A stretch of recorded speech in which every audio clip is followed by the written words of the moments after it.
everybody still dey under the command of General Butuzo. Right from Bakassi down to the hinterland, everybody dey under the command of General Butuzo, not like the DOS time. And this everybody go through very strong oaths wey be say you no go dare say you wan try do anything stupid. When our general tell COS say leave success there, leave success for that place, success leave am there, no touch am. No touch that person, leave am. We get why we say no touch that person.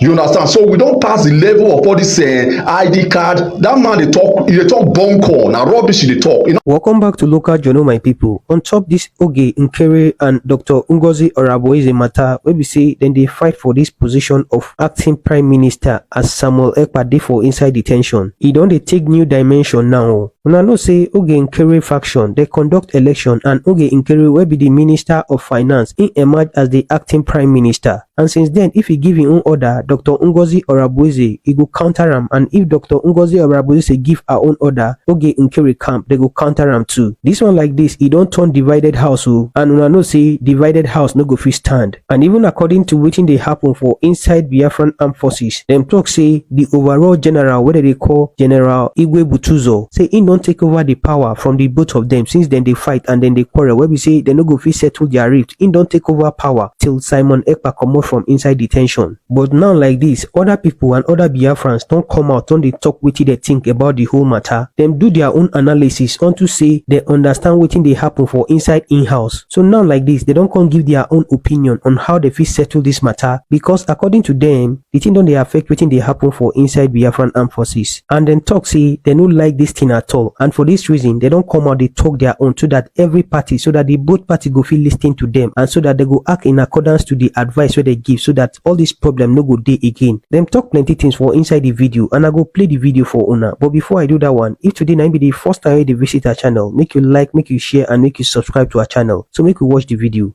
A coup planted by Oge Nkere against Dr. Ngozi Orabueze. We understand that Dr. Ngozi Orabueze was the chief of staff to Samuel Ekpa, and she was the one holding brief for Samuel Ekpa since Samuel Ekpa had been in custody of Finnish authorities.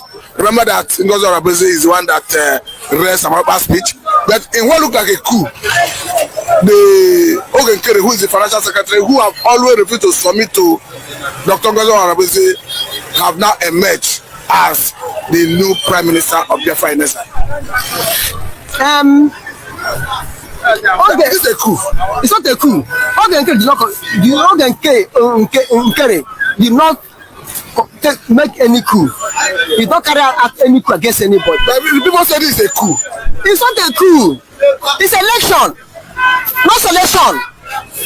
It's election, not arrogant power to himself. Okay, if you are saying that it's a coup, I may say that it's not a coup. Okay, why is it that the same Oge Nkere refused to submit himself to this woman before now? And this is a man who wants to lead and refuses to be led. How can you lead a person who's supposed to lead you? Is it because she's a woman that you both refuse to allow her lead? I say forget about woman, forget about gender. Anybody can rule as far as you're capable to do it. You understand? As far as you're capable to. What makes you think the woman have no capacity to lead? Okay. Is it because she's a woman? And this is discrimination. How many times will you ask because she's a woman? Okay, look at it. You said that for the brief time, he's the one that to handle the thing for the brief time. Now that's the brief time, they give her a chance. When they give her a chance to expose her talents, to show what he can be able to do, she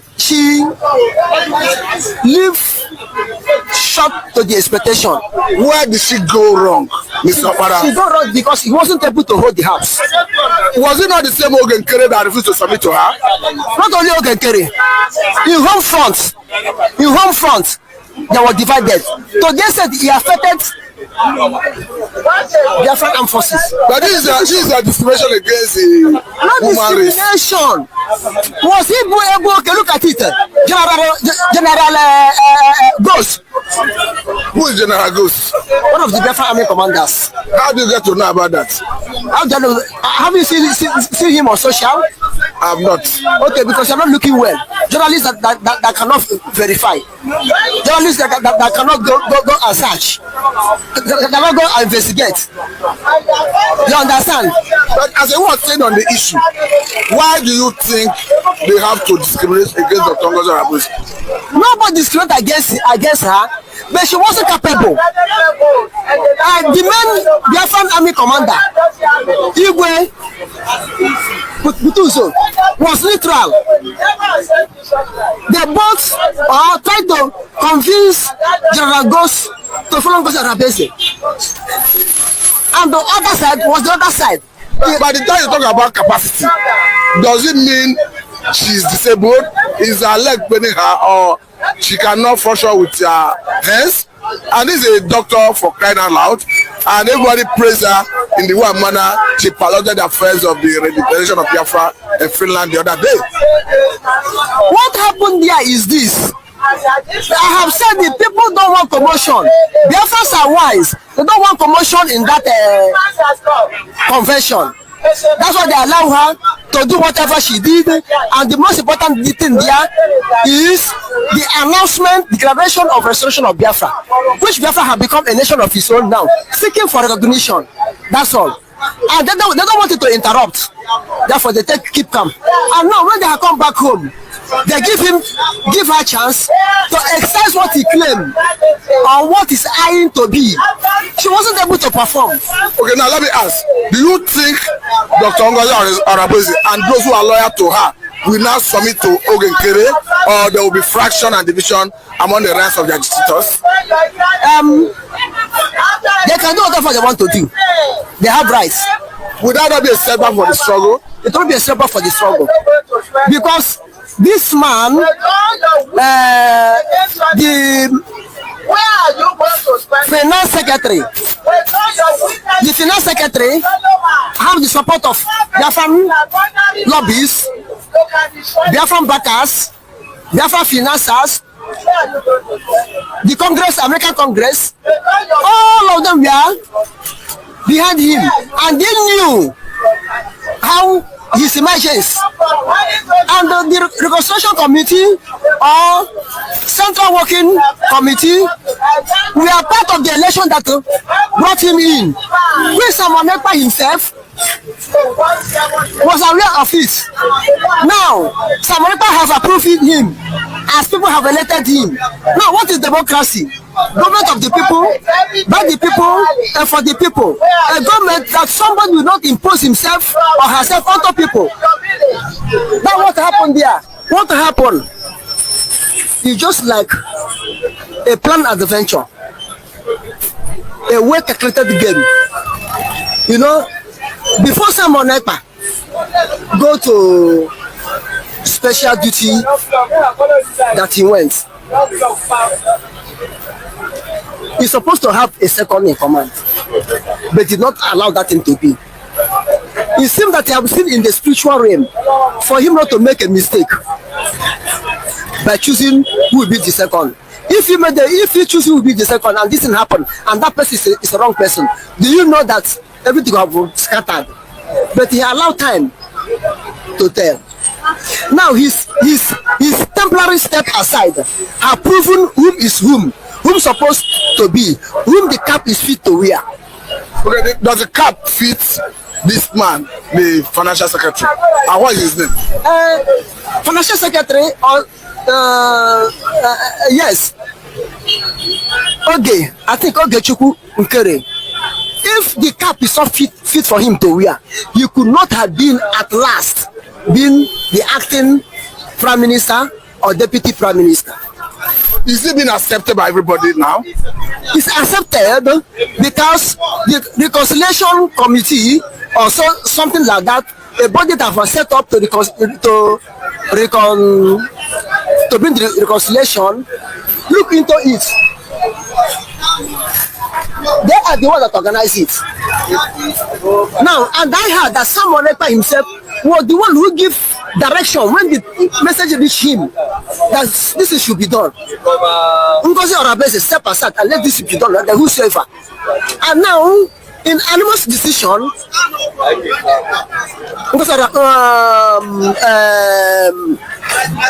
the secretary to finance secretary took over. And if you wonder how the whole scenario happened, it seemed that Ngozi Orabueze hijacked that post and become self-acclaimed deputy prime minister.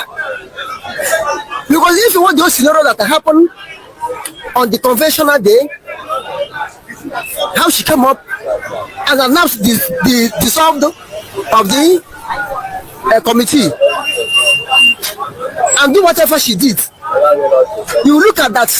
It looks like she had been looking for opportunity like that to arrogate power to herself. But Mr. If I may remind you, during that convention, nobody argued with her while she read the speech of Samarepa himself. And thereafter, people saw her position as the chief of staff to Samarepa as a better position to hold brief for Samarepa while Samarepa is in captivity or rather in custody. Why do you think the people refuse to submit to her, rather choosing the financial secretary? Now you see what happened to that convention that show you that Biafran citizens are wise people. The real Biafran citizens are wise people. They know that if they rise up to interrupt her, the convention will end. There'll be commotion, which make the Finland police to come and block the convention. Then the enemies of Simon Ekpa, the enemies of restoration of Biafra will laugh and say, we said it, that Simon Ekpa is a perima. Simon Ekpa have ruled them and take this in cover of say police hold him. This is set up. But Biafrans are wise people. The grace of God is upon them. They take it calm and patient and let everything took place. And the major thing there was the declaration of restoration of Biafra, which have done. Then they came back home and said, no, we will disagree with you. And if you is it because she's a woman that they refuse to allow her lead? Forget about that woman. Anybody can rule. If you come into gender, anybody can rule. But the role she played, whatever that comes out is, and the decision of the Biafrans. Are you indicting her? I am not indicting her. Which role are you talking about? The role she played? The role she played, that how she rise up and dissolve the committee without informing anybody. And this part of the thing that made those people she dissolved to go against her. First of all, before you dissolve, you call people. You know that I was sometimes praising her, calling her Iron Lady of Biafra, because he has his own camp. But it is not a coup against Dr. Ngozi Orabueze by the financial secretary, who is now seen as the new prime minister of Biafra. It's not a coup. If it will be a coup, Ngozi Orabueze could be accusing that she wants to do a coup. It's not a coup. This is a people's decision. People's decision. Even if you watch, for that period of the days that then there as a deputy prime minister, even in Biafran armed forces, there was a division. There was a division, which means if she continue, she may not be able to hold the water. If she continue, the can you take to carry the water will be like a basket that can hold any water. But is it because she's a woman? Of course, this looks like a coup. Not like because she's a woman. Okay, is it a coup that Biafran lobbyists and white men brought against her? American Congress brought against her. All the whole commanders of or representative of Biafran all over the world go against her. No people go against her now because they have given him days to test to whether he's fit to be there, and the days they give him for test, they give her for test, nothing is happening. There's a division at home, that the division in front line. They said no, you cannot control like this. So they don't want Biafra to be like Ukraine, that Zelensky like that destroying, no replacement. So they have to replace immediately. And if you watch, the people that raise voice at initial stage that she's not capable, what she did is wrong. Now they have been verified. People like Raf, Chiamaka Ajere, people like Swami Akparawa, they have been verified now. You understand that what they said that time was right. This is why sometimes we don't, if a thing. Okay, if I may ask, did they seek a consent? Because you are saying this is not a coup, but of course it looks like a coup because if you are saying she's the chief of staff, everybody has spoken that as the chief of staff, she's the most qualified to hold brief for Samuel Ekpa while he is in custody. Now we are seeing her replacement, and do you think they sought a consent? No, some it's not a coup, as I said, because it was Samuel Ekpa now that gave the direction, the directive that so should be done, and when it is done, the law to fall on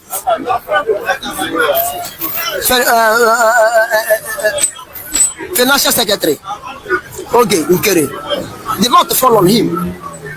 That is not a coup. But the man Ogechukwu Nkere, when Dr. Ngozi Orabueze have not been accused of any wrongdoing from the beginning, he refused to submit to Dr. Ngozi Orabueze. Do you not think he should be justified to have people submit to him? Now, he did not force anybody to follow him. And if you watch, there are only 3 or 4. Raf Ajere, Chiamaka Ajere, Akparawa, Sona Akparawa, he himself and the other guy, I think they are only 4. Ugo 24, which is now up that platform, John Ngozi Orabueze. And in the whole media model, these are the only people that follow this man. And they did not rebel because she's a woman or they want to prosecute. They rebel because that's what they're supposed to do. They did what they're supposed to do. They don't want to follow others to say yes where they are not supposed to say yes. But the question I'm asking is this: Ogechukwu Nkere refused to be led, and does he expect to lead people and to follow him? People will follow him if he's justified. People will follow him because he was chosen by the people. Do you understand? He did not arrogate the power to himself. He don't forcefully take it or announce himself, impose himself to other people. He said what this Ngozi Orabueze is doing, that he cannot abide with it. And people went into and reconsider why he did not abide under Ngozi leadership. And then discover that he's right. And they willingly, they choose him. Okay, there is this accusation against Dr. Ngozi Orabueze that is working for Nigerian government. This is something you have knowledge about. The one things were happening, I may say yes. At last, I may say yes. That is working with the government of Nigeria. Because why can you come? You are struggling to bring your people out of Nigeria. And you are still associated with Nigeria fully. Are you a politician? But why do you think she's associated with Nigeria fully? Now, I watched one of her interview confession this morning on us, where she admitted fully that he was full pass and parcel of People's Club. And the People's Club are baptized on Igbo.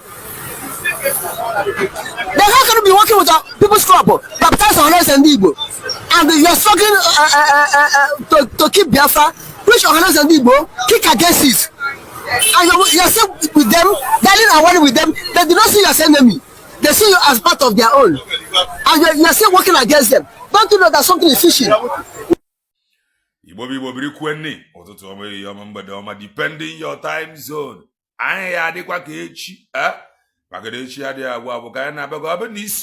What are you waiting for? Click the like button, subscribe, comment, share. If I know if you're just coming across our channel for the very first time, this is Kelena TV. We are live and we are direct, bringing you the gospel of redemption like your doorstep. If I make no common sense, the reason I brought him if no, if I cry, if you need do to us where they I just want to make common sense as always. Happy New Year, Nde forma na demma. Happy New Year, Ndinkai. Ndi enwe ọganiru nara. Ana m asị unu Happy New Year. Happy New Year, men and women of goodwill.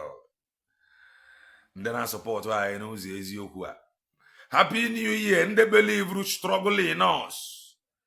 Na ya there na kazu. Enyekwa anyị je well. Anyị werekwa ya na-ekwu ya anyị na-ekwu. Ka nna bagere. Mana awenye ihe mbara ebe ekwu taa labụ ka mma ịtụgosi okwu ọnụ ka anyị wee gbazie chere wee fụ ntu osi adị ama m na ghọta ịbịa n'okwu nwere onwe ọ mere onye nke si la leemelia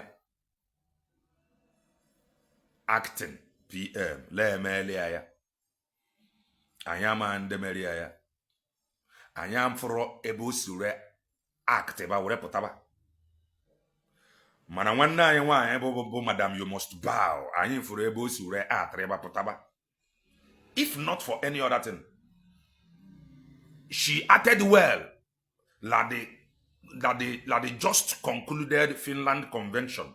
She acted well. That is beautifully well. So ịgbakọ ya as onye nwere common sense.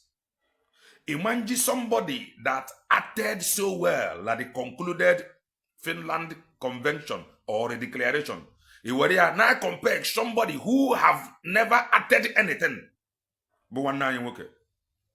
And one nine nwoke had identity the Ozibo. And the Ozibo had a nickname, at least Ufuafa. Man, Kaki JCJ when nickname. And the Biakwamoka saw them like that nickname. Odroma. You gotta go. And the one night worker, you cool Neko Coco. Bonya Japatana Bany. Oh, you don't know. Onwe here by you know Kumuro Wajad in a media. Or they are possible. Everything about Muro Wailanya, ordinary social media. Ordinary media. The only thing the difference between you and I, but when time, it didn't dig deep. Now they put one or two together. Everything pertaining this freedom. Fighting of Biafra de la social media. Ya wetrenja wage sigla leba ino la social media and le ile ku obi in the public space nko obala di in the secret aya no dia maka nka na secret emesi yo ya di open. The reason bona ihe na ekwu okwu ya bụ freedom ka na ekwu okwu ya and this freedom na ekwu okwu ya na ekwu na abatago na government. That is the reason why oji wee bụrụ na ife niile ya dị na media na ọgbọmgbọdọ mgbọ nke ọbụla adọ na media rapịa time will come mgbe ọ ya dị na media because recently a na-agbaghịrị anyị some cabinet meetings ha nwere na their group ọ na-agbaizi ya na media. That is because that is what occasion demand as it is now with ife niile na-aga. The occasion demand na nke ahụ emere na secret one na maazị ekpachiri ha in the secret and na open. And the reason na open bo matter that the woman that acted in the just concluded Finland convention, that she has been acting so well, both in the secret, like the secret meeting, and the just concluded Finland convention.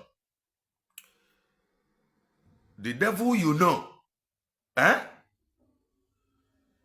is better than the angel you don't know. Our people must understand this. Oh, she's an agent. Oh, she's a PC member. Oh, she's People's Club member. Oh, she's a woman. She acted so well. I just concluded Finland convention. For that reason alone, the devil you know is better than the angel you don't know. It is even better that Lani no now for her track records. Oh, former PDP member, good and fine. Ayana watch ya. Mba hobo former PDP member. On her art former, she was former and she was acting well. On her bambo. You got to go now. Or better no kumuro one eku. Na abakwambo. All the better than somebody like his age. A web tabara go to track record. That is the corner bossy. Labels will be all red flag. Like his age. And you have one of his track record. Maybe former APC. Maybe former Onyebongo. The only thing I have for somebody with two identity.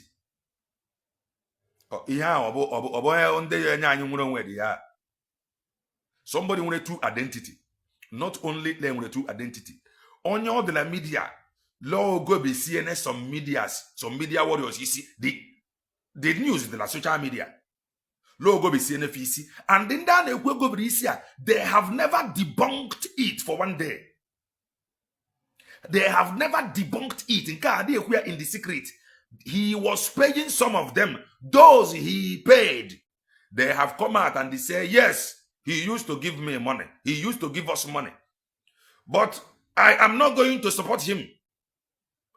Those supporting him were those that have eaten and they continue to eat or want to continue eating without quitting or departing from that lane. Ihe ọbụla banyere okwu nwere onwe dị na media. You got now? Oh, follow rule of law. Where was this law? Mgbe somebody deceived anyị wepụta two identity. Anọkọtazie mgbe news wee abụọ gapụtara. He stylishly adopted another identity. Ị na-agụ okwu rule of law. That in alone bụ ihe dị disqualify onye ma ọ bụ na rule of law aga arụ ọrụ. Ihe a bụ ori ka ọ bụ na ị mara. Don't tell us otherwise. Come and debunk that name. If debunk why I have reason to reason with you. Come and debunk the news that you are paying some people to support you. If debunk why I have reason to reason with you. Come and debunk the news that the fact in the social media, the truth is right from that you have refused to account for the money, the funds in your care. Okay, right from Bumazepania, come and debunk it with fact and figures. And you have reason to support you. Maliyeni don't obey debunk. To come and obey law. Somebody questioning the law obey. When two identity. We are now helping the law. That is to tell you that your law is helpless. So, anyone law. It is us that made the law. About the other way around. So we are now helping the law. And the in the Kuzibu, law now two identity. Law need some question. There some allegations against him. Only to clear the air. We are not stupid. We are not foolish. We are not fools. You gotta go. Yakai Jabagi now the angel, the devil you know is better than the angel you don't know. You must take it serious. The devil you know is better than the angel you don't know. Practice your law, uphold the law, whereby as somebody that or that is the only person on this land with a true identity. That alone they disqualify earlier from anything. Stylishly, make we adopt. You come here telling me, oh, you have to obey. Can that law speak for himself? We are now interpreting that law. Law now with two identity. Call clear the air. Lay on allegation leveled against him. La media. Law now some people over. I'm a now. Lay on allegation. Over the allegation. Law de la media that he have refused to account. We are interpreting the law. Over the one idea. Law no. I know about the law. So I ain't basic now. Law now two identity. I say no law about vote. Obey a particular Madanabal and Maditon on a Zoom. No. We are seeing two identity. And the same person have agreed. May adopt to the same two identity. Can't teach or easy guys who will support where. New Year. So call your back. And if a Arabu the utmost thing. That are the near India now, how to make sure Lamazep and Joko Patra. He have been here on the fire. Do you know why? Obruni the genuine equal kumuroma. Without he jabambo now, Bokamazep Pata. In short, I make with Fendioso, Manajana Bambo Copata. Do you know why? Lee making them all pata, you have defeated them. Nobody fa. And that will be a guarantee that the same thing that happened to Mazeba cannot happen to you tomorrow. How sure are you? La Mazeba no eba. Ebutale azo acting. Zogede acting. La the same thing that stopped him will not stop you tomorrow. Some of you are jokers. So yeah, with like his freedom, he take care very, very serious. Cho ayaba like play. Cho ayaba akakajia. nwanne anyị nwoke ala play aka ji ya ihe ga-ara bụ ihe anyị ga-agbadosi ike bụ anaghị eme ihe ndị ọzọ agba mbọ na maazị Ekpa pụtara by maazị Ekpa ịpụta bụ le defeat ele Finland na be ha by maazị Ekpa ịpụta bụ langi nwale onwe gị nọ n'ebe ọbụla ị nọ na-ekwu okwu nwere onwe a na sọpọtụ maazị Ekpa lead safe mana ọ bụla ọ pụta dị there is every possibility like that stop him we stop you tomorrow ndị be anyị mara na ihe anyị na-ezi ebe a bụ ozi ọma nke Chineke. So the fight should not be who becomes the acting. The fight should be ka ife eji emekọ akpọpụta onye a maka na ị nọrọ ebe a ife mere ya nwere ike mee gị ontu ndị m ife si eme ife. You come and declare some eggs. You gotta go come and declare about ife na efe na media. Don't tell us law make up story. We are interpreting the law. Don't put law. Law, what law? Gịnị ka ị na-agba anyị? Common sense anyị ka na-arụ ọrụ. La mmadụ ama m ji double identity na-achịzi ndị na-practice law n'ebe. Ya bụ ya clear ke n'afọ a. Okay, ihe a bụ the reason why I adopted this name. Ihe a bụ the reason. Maazị Ekpa mere mgbele abọpụta ọgụra gị afọ a na-akpụ ya.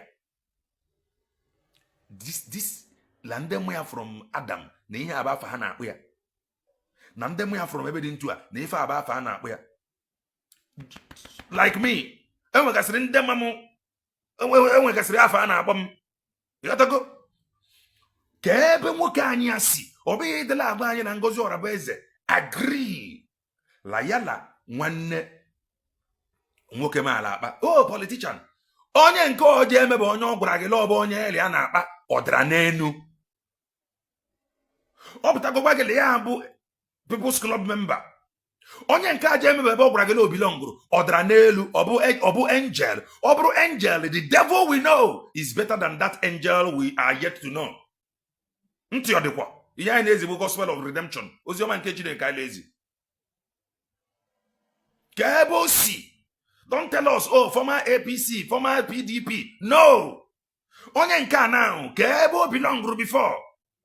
Ọ bụrụ na ihe a bụ first time ya nwee ime assume a position like this you gotta go or ya nwee ichi like this capacity ọma ndị chakwa mma ekwesịrị ime ebe o si wee chịrị pụtaba leave it like that all of a sudden ijekwa je kpafazie something ka ị bụrụ atin ọ bụ ka esi eme ịchọ ka elive onye ntu a so na nkọwa okwu m bụ na target ụnụ nwa bụ freedom fighter am a content creator advice ka m na-enyezi ụnụ ihe ụnụ ji agbazi mbọ ma ọ bụrụ na ụnụ dị genuine ihe ụnụ ji agba mbọ bụ ka maazị Ekpa pụta ka emeria Finland na be ha merikwuo obodo bongo ka your own seat gara inwe check-in because ọ bụ na ị rapụ ikwugo okwu maazị Ekpa ka ọ pụta were jee ka ị nọrọ ebe ị nọ ka ebe iji anọ na-agụ gị irukwa ebe a one day eme gị invite bugbuo gị n'ime ọ maghị ga ajụ ese gị another person will take over your position ndị isi ojii mmadụ ị na ebe ọ na ebe ọ ji a na-ala agụ ya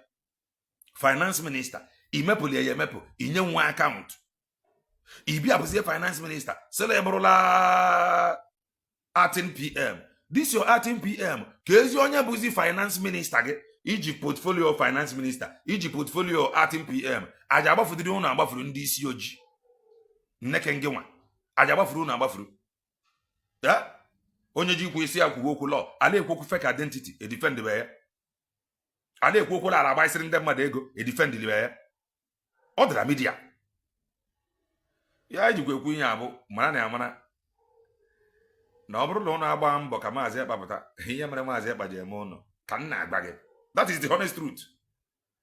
That is the honest truth.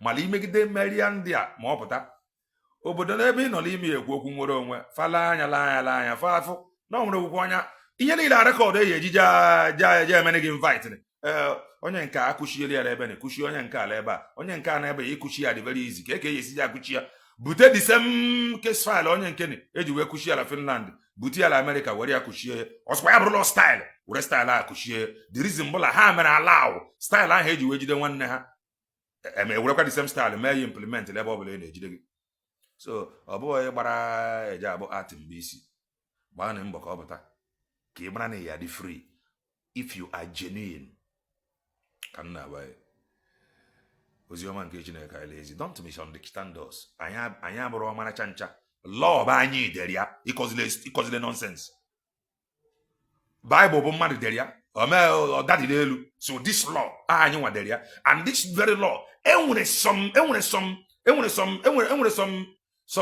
things ka nje si etinye. O nwere ife n'idiri ka mmadụ nwee ike interpret that law, ọ ka o nwee ike ịchị anyị with ihe niile ifuru na media. Nwanne anyị nwoke a ekwesịghị ịchị anyị. Ịghọtago na anyị ama ebe o si were bili, anyị ama ebe o si wepụta ụra, anyị ama pati o belong. Everybody be Nigeria. In short, for the fact that if you don't go abroad now, from obodo bongo, you are automatically a Nigeria. Happens mgbe je choba mgbe we create Nigeria. Document iji we travel to obodo ebe obole no bu Nigeria. Some of you lekwu freedom can use Nigeria document. Nigeria international passport. So if ebe abia akara anyị, she's a former APC. Ebe onyara. Oh, she's bringing Islamic Bank. Ebe onyara. For the fact na ebe onye bongo, o nwere bank nke ile eme operate. O ja bụ nke gbara ụkwụ Islam, ọ bụrụ nke gbara ụkwụ la Jerusalem. Rapụ na ya na anyị enwe ihe. So ọ karị mma sef la anyị na-eme ka ihe wit onye nke agbara ụkwụ n'obodo bongo karịa onye nke anyị da ama ebe o si. Ịghọtago na? So ya iji ekwu ya bụla this year anyị ya abịakwa ba igwodogwo ka nna agba anyị.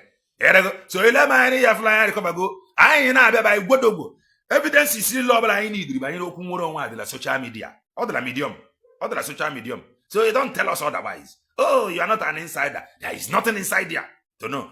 Everything you need to know, the media. Oh, makala abrugo government ka Dr. Ngozi Orabueze ji wee na-ekwu okwu recruitment. O throw ya open because ibrugo a country, ibrugo a government. E put a fight ya lo le ekwu okwu recruitment. E putakwa after few days of fighting her that she is talking about recruitment openly. You are now looking for people you will recruit again openly. If all the brain on idea and on. So for now, I can know with Madam You Must Bow. She acted so well at Finland by the virtue of that acting. And then we have two parties here. One party that is ready to give account, and the other party that refused to account for the money while Mazepa was here, including now. They refuse him account. Ije wure ego nyendele ma account. Ki ije wure ego nyendele ma account. Nti odekwa. Nya ije na abia. Ka Chineke mezi okwu a. Nyega understanding na eze Chukwu ike abia ma ise. Akụkọ ụwa anyị le-wetara gị site n'igwe okwu Okwute TV ka o si wee na-abịara gị. Anyị were na-adọ ụmụ Biafra ụwa niile gba gburugburu aka na ntị were sị o nwere ntị ya nụrụ. Asị nne nkapị ya bie nkapị ọnụ. Nne awọ ya kpapu awọ afọ. O were bụrụ nwaanyị People's Club of Nigeria akpọrọ Ngozi Orabueze nke ndị Nigeria dị arụ ọrụ gbara ụgba ka o were ya na-egbusi ụmụ Biafra. Enwere voice note ọlaekela platform niile ọ nọ n'ime ya were na-agba ụnụ na ọ bụ kọmanda nke ya nwa nwụrụ na-ekwu okwu a. Ewere m na-agba gị nke onye ọma na-ege ntị. Naanị General Butuzo bụ onye isi agha nke ala Biafra. I am a commander in one of the Biafran states. The commanders are under His Excellency PM Simon Ekpa, represented by the COS Dr. Ngozi Orabueze. All commanders have total urgency and support to the United States of Biafra, led by PM Simon Ekpa. Dr. Ngozi Orabueze, Armed Defense Secretary Simon Ogechukwu. The USB is decentralized and every commander must mind their state or face the consequences of the military of the United States of Biafra. Anyone or any group working outside this order will face the consequences. PM, commanders, and military are not online. And if you are doing that, desist from that or you all pay the price. This notice is final. Thanks, Commander E. Ọkwa ga-elinye ọkụ geriri gbakwa ha nkịtị ọkwa Solomon nkwụ ọcha la Ngozi ka Orabueze ọkwa ha bụ ndị mere voice note a were na-atụsasị ya la the factor combine gbakwa ndị dị otu a nkịtị ọkwa ekwensu ji ha arụ ọrụ gee ntị ka ịnye onye one of the commander Black Marine kwuru ọ gwara Biafra. Nothing like ID card when it comes to fight like this. Nothing like ID card. Even the same men on ground, not even open face. You want give ID card to people you know they see their face. You want give ID card to spirit. You want give ID card to spirit. People you know even they see their face. Before we go begin talk about ID card, now when we don't liberate our land, when we don't pursue all the zoo military acts from our land and police, before we would even think of ID card. Men on ground, they are not stupid though. This will not be the time of Chinasa Umuru and Madubugu time we call the boss people for camp. This will not be that time. This time don't pass. This time not be that time again. Make una no dey fear anything. All una need to do, una just try. They focus on una tax, una dey pay and the rest, because na the fund we really need. We don't pass this level. We don't pass this level. Wetin we need na that funds to get more arms and ammunition that we need, because this year 2025 na mass exodus. Na the year where our leader dey talk about na we don enter so. Say make una no dey think about anything like ID card. Forget wetin those bomb food dey talk. Those what they call am, this woman COS, rubbish COS dey talk, and this stupid man for US dey talk. How you go give soldier? Which soldier wan go collect ID card for wetin? Collect ID card to do what? Wetin you wan use ID card do? Soldiers wey you no dey see their face na you wan use ID card? We don pass that level. We don. Eburu otu o si wee gbata were kwuru ya ka anyị si ka anyị wetara gị olu onye agha anyị nụrụ n'olu Solomon na Ngozi nụrụ obofu olu.